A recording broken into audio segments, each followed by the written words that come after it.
안녕하세요. 발빠른 시황의 이석우입니다. 오늘 우리나라 증시 소폭 하락 마감했습니다. 그런데 장중 변동성은 꽤 컸었네요. 하나씩 살펴보면요. 코스닥 지수 보면은 0.16% 하락 마감했는데 코스닥입니다. 하락 출발해서 더 밀렸다가 보합선까지 올라왔고요. 코스피 지수 보죠. 코스피 지수를 보면은요. 하락 출발했어요. 그러다가 조금 더 밀렸다가 딱 보합까지 갔다가 동시호가에서 약간, 동시호가에서 약간 밀렸어요. 동시호가에서 밀렸어요. 그러면서 0.33% 하락 마감했는데요. 전약 후강이라고 할 수가 있습니다. 그런데 오늘 변동사항이 꽤 있었네요. 그런데 이러한 흐름은 우리나라의 흐름이라기보다는 미국 증시를 그대로 따라한 것 같은 흐름이에요. 간밤에 미국 증시 보면 변동성이 꽤 컸습니다. 다우산업지수 0.5%인데요. 장 초반에 약세 출발했다가 더 밀렸다가 플러스까지 갔다가 다시 밀리는 흐름이었거든요. 미국 증시 왜 이런 현상이 나타났느냐? FMC 의사록이 공개가 됐는데요. 여기에 금리 인상 뭐 계속 할 거다, 인플레이션을 잡겠다 그랬는데, 그러면서 밑으로 확 빠졌다가요. 그런데 인플레이션 추이를 봐서 완급 조절을 하겠다 그러니까 또 확 들어올려서 보합선까지 갔어요. 그러다가 제가 생각하기에는 저점에서 매수한 매수 세력이 다시 보합선까지 올라오니까 이 고점대 근처니까 매물이 나와서 중간 정도에서 마무리 지었던 이런 변동성이 있었던 하루였거든요. 이거 잠깐 보시죠. 오늘 우리나라 증시와 거의 비슷합니다. 다만 우리나라 증시는 어저께 먼저 빠졌죠. 먼저 빠졌기 때문에 FOMC 의사록 공개 그 부담 그리고 어제 우리나라는 특수성이 좀 있었죠. 북한에서 순항미사일을 갖다가 쐈다고 하니까 오후 들어서 한 번 더 밀었어요. 더 밀었어요. 한 번 더. 그러면서 선 조정이 있었기 때문에 미국 증시 대비 저점에서 매수가 들어오면서 어느 정도 저점에서는 올라오는 흐름을 보여주었구나 라고 생각하시면 될 것 같아요. 그런데 이러한 점은요, 보면은 물론 어제 5일선 딱 끝나고 오늘 5일선 아래에서 마감합니다만, 오늘 저희 회원들이나 아니면 문자로 저희 회원들한테 전달해 드린 내용 보면은요, 2500선 지지되고 그 이하 권역에서는 오히려 매수 권역입니다. 오버슈팅 국면입니다 라고 방송에서도 말씀을 드렸거든요. 오히려 2500선 아래에서는 종목별 매수예요. 종목별로. 어떤 종목을 매수할까? 이러한 부분만 달라지는 거지, 차이점이 있는 거지. 아직까지는 2500선에 대한 지지, 5일선이 이탈됐으니까 또 여기로 내려가고 내려가는 게 아니고요. 5일선을 이렇게 왔다리 갔다리 하면서 올라가는 흐름인 거예요. 5일선을 타고 간다는 것이요. 그런 점에서 일단은 지금 권역 정도라면 오히려 저가 매수가 맞지 않은가라는 판단으로 여러분들께 말씀을 드리겠습니다. 여기에 대해서 수급도 같은 맥락의 흐름이 나왔어요. 수급도 그냥 잠깐 보시면요. 외국인이 거래소에서 3천억 매수, 선물 4,300억 매수, 기관이 그 반대로 매도를 했죠. 그런데 요거 잠깐 보시면은요. 어제 외국인 선물 매도했던 거 오늘 고스란히 환매수하면서 이익 실현했고요. 단타 친 거예요, 얘네들. 기관은 뭐 프로그램 매매하느라고 정신없고요. 그 몇 퍼센트 그 먹겠다고 프로그램에 집중해 있는 양상이고요. 대신 거래소는 지속적으로 매수가 들어오는 양상입니다. 외국인 같은 경우. 그리고 여기에 대해서 시간대별로 잠깐만 볼게요. 거래소를 한번 먼저 보면은요. 거래소 10분 단위로 한번 체크해서 한번 보겠습니다. 아침에 시작하면서요. 매도였어요. 매도였다가 점차 매수가 늘어나면서 계속 늘어나면서 오히려 3천억 매수로 끝났고요. 선물 시장 보면은요. 똑같습니다. 장 초반에는 상당히 매도가 그래도 꽤 나왔어요. 여기 보시면은요. 1,550억까지 매도가 나왔다가 쭉쭉쭉쭉쭉 오히려 매수 전환을 해 버렸거든요. 4,300억 매수. 1,500억 매도였다가 4,300억 매수면은 5,800억을 매수한 거예요, 오늘. 장 초반에 비해서. 이렇게 놓고 보면은요. 외국인이 매수 주체라는 점, 그리고 주변 환경 다 아는 사실이거든요. 그렇기 때문에 아직까지 세이프티 랠리, 안심 랠리라고 하죠. 그 연장선으로 시장을 보면서 2,500선에 오늘 지지 테스트가 한번 있었고, 그 이하에서 저가 매수가 싹 들어올리면서 마감을 했는데, 이 2,500의 지지선을 저는 믿고 오히려 저가 매수를 하는 것이 맞지 않을까라는 판단으로 여러분들께 말씀을 드리겠습니다. 그럼 오늘 특징주 살펴볼 텐데요. 오늘은 당연히 삼성전자를 봐야 될 것 같아요. 삼성전자 1.8% 상승 마감했습니다. 그런데 여기에서 이게 왜 특징적이냐면은 SK하이닉스가 1.4% 하락, LG에너지솔루션 0.3% 하락이에요. 그러니까 IT 뭐 2차전지 뭐 그닥 좋지는 않았는데 삼성전자가 끌고 갔거든요. 더군다나 장 막판에 동시호가에서 오히려 조금 떨어졌어요. 끝까지 밀어 올렸어요. 끝까지. 여기에 대해서는 역시 뭐 수급이 바탕이 됐겠죠. 외국인이 400만 주 매수하면서 외국인이 400만 주 매수하면서 끝까지 밀어 올렸다라는 점이 가장 중요한 포인트라고 할 수가 있겠죠. 그러면 내용 한번 볼까요? 뉴스 내용 보면은 특별한 게 없어요. 오히려 악재가 있었어요. 여기 보시면은 뭐 특별한 거 없습니다. 삼성전자의 뉴스 부분인데요. 오히려 악재가 있었다면은 삼성 하이닉스 수요 예측의 실패, 반도체 재고 30% 급증. 거기다가 지금 반도체 가격도 하락하고 있죠. 재고가 증가하니까 당연히 하락하는 거예요. 이런 거는 당연히 안 좋은 뉴스가 나왔는데도 불구하고 상승했다란 말이죠. 그러면은 제가 생각하기에는요. 순환매 흐름 안에서 삼성전자 지수 버팀목 역할을 하고 그 안에서 종목별 순환매가 일어나는 흐름이 오늘 나타났다고 보시면 될 것 같아요. 그래서 지수는 2,500선에서 딱 지지를 받는 흐름이 나타난 것이고요. 이러한 흐름은 제가 생각에 65,000원 선까지는 1차적으로 가능한 삼성전자의 주가 흐름이 아닐까라는 판단이니까 이 부분 꼭 체크하시길 바라겠습니다. 더불어서 오늘 CS 윈드 풍력이죠. 제가 그동안 계속 말씀드렸었던 청정에너지, 대체에너지 관련주에서 CS 윈드가 2% 상승하면서 청정에너지에서는 풍력이 강했고요. 그리고 여기에 더불어서 기자재 업체 CS 베어링 자회사죠. 3% 상승. 삼강 MNT 이 종목 제가 계속 말씀드렸었죠. 뭐 대장주, 주도주는 CS 윈드인데 대장주 역할로 이 삼강 MNT 혹은 동국 SNC 말씀드렸는데 삼강 MNT가 위로 쫙 뻗어 올리면서 대장주 역할을 합니다. 오늘 특징적인 부분이기도 한데요. 이렇게 놓고 보면은 아직까지 대체에너지 쪽의 기대감, 미국의 인플레이션 방지법이죠.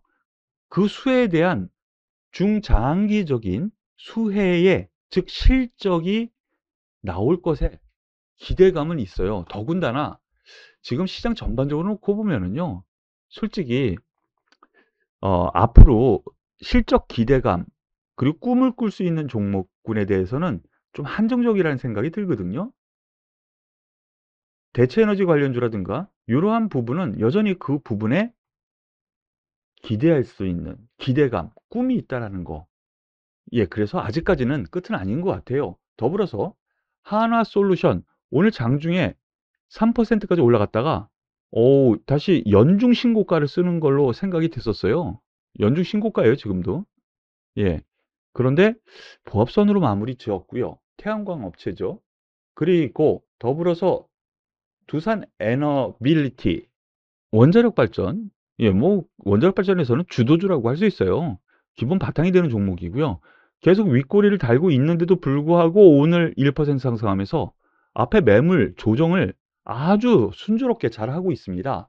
더불어서 한전 기술 아주 좋은 흐름, 하락 추세대를 벗어난 이후에 앞에 저항대 매물을 잘 소화하고 있는 흐름 나타내 주고 있고요. 한전산업이 또 오랜만에 또 한전산업이 또 바닥권에서 기어 올라오면서 추세 하락을 벗어나는 흐름입니다. 여기에 대해서는 뉴스가 뭐 여기저기서 많이 나오긴 했어요. 그중에서 가장 크다고 생각되는 것이 독일 같은 경우에는 대체 에너지 쪽에 계속 투자를 하긴 하는데 원자력 쪽에는 부정적인 역할을 했었거든요. 부정적이었어요.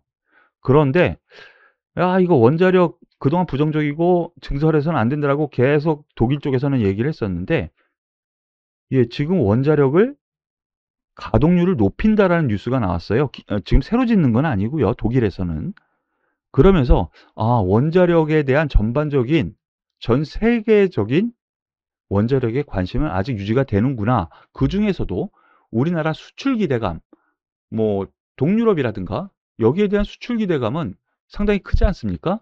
그리고 최근 들어서 이집트, 예, 여기에 대해서 뭐 2차 밴더지만 예, 수주 가능성 계속 아직 발표가 남아 있어요. 그 기대를 할 수 있다라는 거에서 보면은 이 원자력 발전 관련주 역시 긍정적으로 볼만합니다. 그 부분 꼭 기억하시고요. 지금 시장의 주도주는요. 이 원자력, 태양광, 풍력, 그리고 에너지 저장 장치에 대체 에너지, 청정 에너지 관련주라는 거를 기본 바탕에 깔고 보셔야 된다라는 거를 다시 한번 말씀을 드리겠습니다. 오늘 조선주는 좀 하락했지만은요. 성광밴드, 조선기자재, 예, 이거 지난번에 한 두어 번 말씀을 드렸죠. 11% 급등하면서 연중 신고가 계속 써내려가고 있고요. 한국카본, 본행제죠. 5% 상승하면서 다시 고점 도전을 하고 있고요. 그리고 HSD 엔진, 예, 다시 권리락 이후에 또다시 점프하면서 종가상으로는 연중 신고가입니다. 요 제가 조선 기자재에서는 성광밴드 한 종목 말씀을 드렸고, 한국카본, 본행제, 우리나라 뭐 LPG 관련, 뭐 그리고 유류 관련 해가지고 세계적으로 물동량이 늘어날 거다. 원자재 가격이 높다 보니까 카타르를 비롯한 이 산유국 여기서 발주 상당히 많이 된다라는 거 말씀을 드리면서, 그러면은 본행제는 당연히 들어간다 그랬죠. 더군다나 수주가 많이 되면 엔진 쓰겠죠. HSD 엔진을 말씀을 드렸었는데 오늘은 한 종목 더 말씀을 드려볼게요. 태광이라는 종목인데요. 기관의 레포트가 세게 나왔습니다. 오늘 7% 상승하면서 성광밴드와 비슷한 회사라고 보시면 돼요. 기자재 업체인데요. 성광밴드가 먼저 대장주 역할을 하면서 치고 나갔고요. 기자재 업체에서는. 그 뒤에 따라서 태광이 뒤따라서 후발주 개념으로 뒤따라가는 흐름이 나타나고 있다라는 거, 요거를 꼭 기억하시면서 투자하시면 많은 도움이 되실 것 같습니다. 더불어서 오늘 LIG 넥스원 장중에는 꽤 상승 많이 했었는데 2.7% 상승 마무리했고요. 전 고점 도전했거든요. 7% 가까이 상승하면서. 그리고 한국 항공우주 3% 상승, 한화 에어로스페이스 3% 상승하면서 종가상 신고가예요. 종가상 신고가예요. 예, 즉 K방산 이 부분 역시 현재 우리나라 증시에서는 주도주라고 계속 말씀을 드리고 있는 종목군이죠. 다만 고공권이기 때문에 조정이 좀 세게 나오면 한번 들어가 보자 라고 말씀드렸는데 조정이 쉽지가 않네요. 하나 에어로스페이스, 한국항공우주, LIG 넥스원, 이들 방산업체는 여전히 관심권이라는 거 말씀을 드리겠습니다. 그리고 오늘 특징적인 종목으로 서울옥션을 한번 잠깐 볼 텐데요. 이런 거 잠깐 살펴봐야 될 것 같아요. 주의 깊게. 이걸 이제 매수 관점이라기보다는요. 공부 겸사 한번 보시죠. 서울옥션 신세계와 인수계약 임박의 14% 급등 뭐 이런 뉴스가 나는데 그 이상 상승했어요. 장중에 뭐 상한가 가는 줄 뭐 급등하는 흐름도 나왔는데요. 근데 그 전에 7월 달에 신세계 피인수설에 검토했으나 결정된 데 없다. 구체적으로 결정된 바 없다. 그러면 7월 15일이거든요. 7월 15일. 요걸 같이 공부 겸사 한번 해보죠. 7월 15일 바로 요 날입니다. 그래서 한번 급등했다가 자자리에 왔고요. 그 이후에 쭉쭉쭉쭉쭉 조금씩 올라왔다가 한번 또 꼬꾸라집니다. 꼬꾸라졌다가 다시 끌어올려요. 이거는 소위 세력들의 움직임인 것 같습니다. 즉 여기서 매집이 들어갔다가 물린 거죠. 예, 그러다가 조금 더 매집을 하면서 올려갔고, 여기에서 매집 단가 근처 오니까 다시 새로운 재료를 내보낸 것 같아요. 그런데 서울 옥션, 오늘 또 구체적인 내용이 나왔어요. 이건 루머입니다. 루머. 일부 언론에서 뭐 매수 단가 4만 원을 제시했다. 뭐 이런 얘기까지 나오고 있는데요. 너무 이쪽에 현혹되지는 마시고요. 다만 그러한 점이 있어서 좀 한 번 더 위로 올라갈 수 있는 영역은 있구나. 이 정도로 생각하시고 접근하시는 것이 맞을 것 같습니다. 더불어서 어제 말씀드렸었던 현대차, 기아 이들 종목 잠깐 보시죠. 현대차, 기아 박스권으로 일단은 보자라고 말씀을 드렸는데요. 박스권 하단부 진입 과연 됐을까? 그런데 상단은 뚫고 못 올라가고 하단은 과연 어디일까? 상단은 뚫지 못했죠. 이런 박스권이에요. 큰 박스권. 아직 멀긴 했는데 과연 저기까지 갈까? 과연 저 밑에까지 갈까? 이렇게 생각하면 아직 멀었죠. 그럼 여기까지 떨어질까? 생각하면 그건 아닌 것 같아요. 제가 생각하기에는요. 어제도 말씀드렸지만 여기 아래, 여기 매도는 아닌 것 같고요. 아래 권역, 제가 보기에는 좀 오히려 매수 관점으로 보시는 것이 맞지 않을까라는 판단이에요. 그런데 하락 이유에 대해서는 어제 말씀을 드렸죠. 미국의 인플레이션 감축법, 방지법, 뭐 이렇게 여러 가지로 해석이 되는데요. 자국에서 만든 전기차에 대해서 보조금을 주겠다. 그런데 현대차 그룹 같은 경우 우리나라에서 전기차를 만들어서 수출을 하잖아요. 그러면은 세제 혜택을 못 받는다. 그렇기 때문에 수혜를 못 받기 때문에 성장성에 제한을 받을 거다. 이런 논리인데 제가 생각하기에는요. 여기에 대해서 어느 정도 다시 좀 협상이 나타날 것 같다라는 판단이에요. 더군다나 어제 말씀드렸었던 부분 현대차 기아는 세계 시장 점유율 점차 높여져 가고 있고요.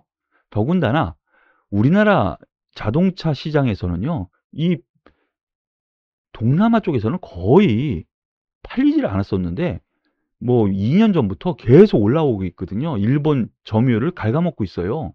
그런 점에서 놓고 보면은 저는 싸다고 봅니다.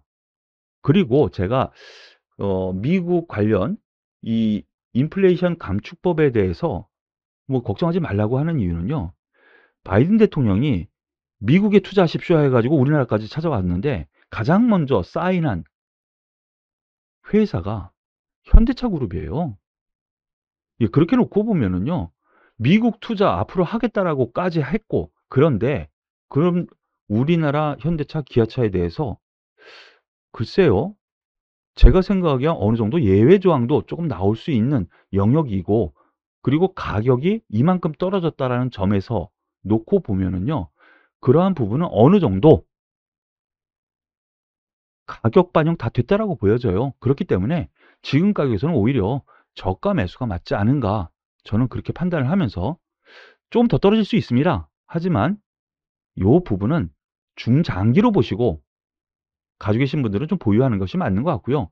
추가 하락에 대해서는 뭐 분할 매수로 계속 접근하는 것이 현대차, 기아 그리고 이하 이 현대차, 기아 그룹 내지는 부품주 단에도 같은 맥락으로 투자 전략을 짜는 것을 여러분들께 권해드릴게요. 오늘 발빠른 시황은 여기까지인데요. 도움이 되셨으면 좋겠습니다. 도움이 되셨다면 구독, 좋아요, 그리고 응원의 댓글까지 꼭 부탁드릴게요. 수고하셨습니다.